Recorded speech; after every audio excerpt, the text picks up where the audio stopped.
বন্ধুজনেরা মানে আমরা ছোটবেলা থেকে যাদের থিয়েটারে অভিনেতা বার্তা তারা সকলে আছে। আর বিশেষ করে যারা আসলে থিয়েটার থেকে তো মানুষ দূরে চলে যাচ্ছে, তারপরেও থিয়েটারকে আঁকড়ে ধরে আছে।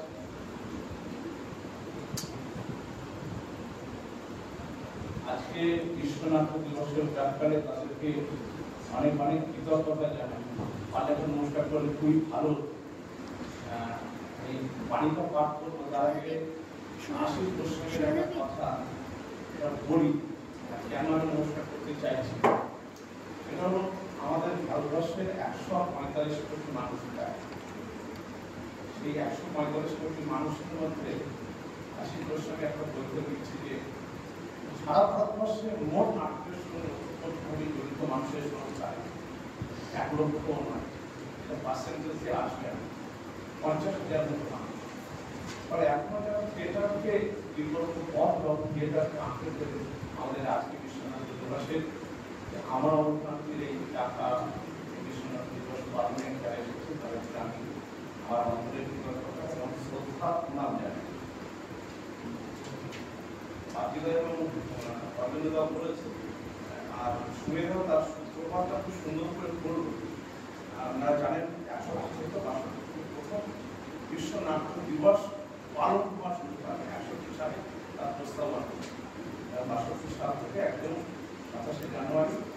এবং এটা পৃথিবীর আন্তর্জাতিক theatre institution, international theatre institution প্রতি বছর ২৭শে মার্চ ১৯৬২ সাল থেকে এটা পালন করে আসা। প্রতি বছর পৃথিবীর একজন বিশিষ্ট মানুষ যিনি একটা নাটকের বার্তা দেন এবং সেটা সমস্ত জায়গায় বিভিন্ন ভাষায় পরিবেশন হয়। এবং আইটিআর অনেকটা অরবিন্দদা বলল ৮৪টা দেশ নাকি ৯৪টা দেশ, কিন্তু ওদের সেন্টার বিভিন্ন দেশ হয়। কিন্তু এবছরের এটা পালন হবে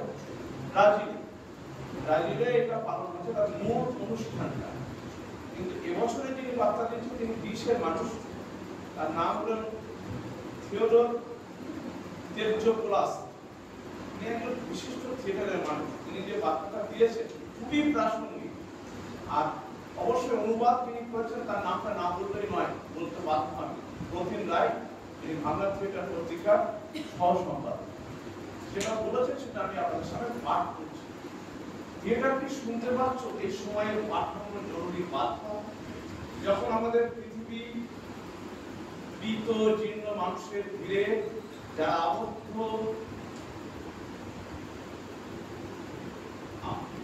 আপ্রাকৃত বাস্তবতার শ্বাসরোধকারী গোপনীয়তা,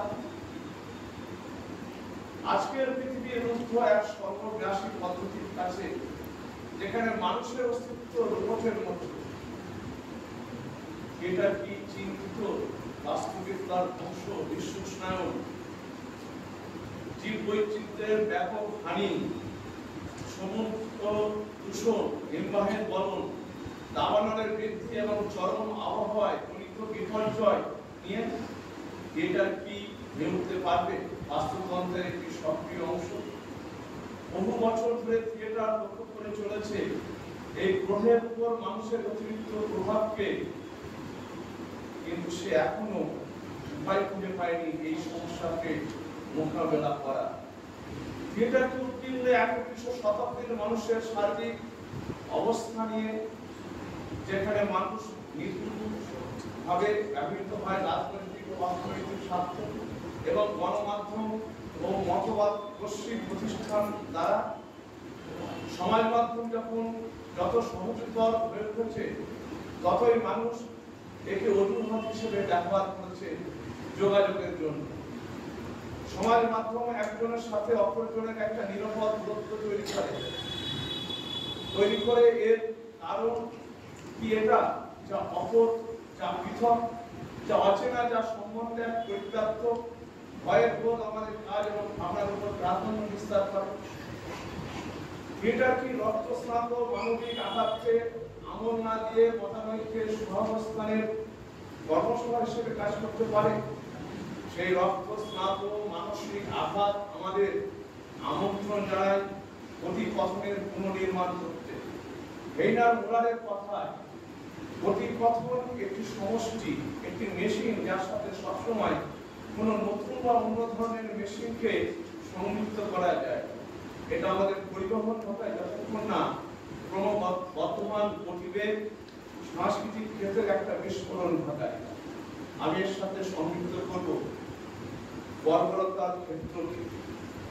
থিয়েটারের স্পটলাইট কি ভুলক্রমে নিজেকে আলোকিত না করে সামাজিক মনোবিকলনের উপর আলোকপাত করবে?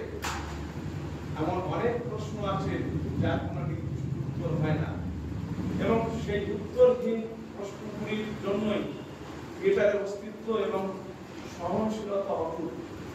আজ বিশ্ব নাট্য দিবসের সেই প্রশ্নগুলো সামনে আসে যা করেছিলেন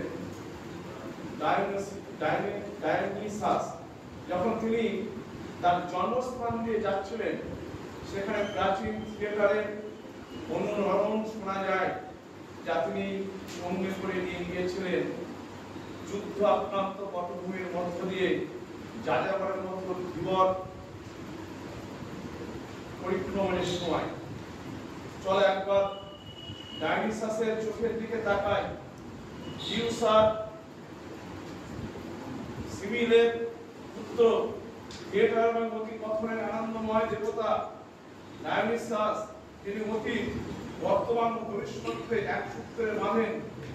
তিনি পুরুষ ও নারী সত্তার তারতম্যকে প্রকাশ করেন।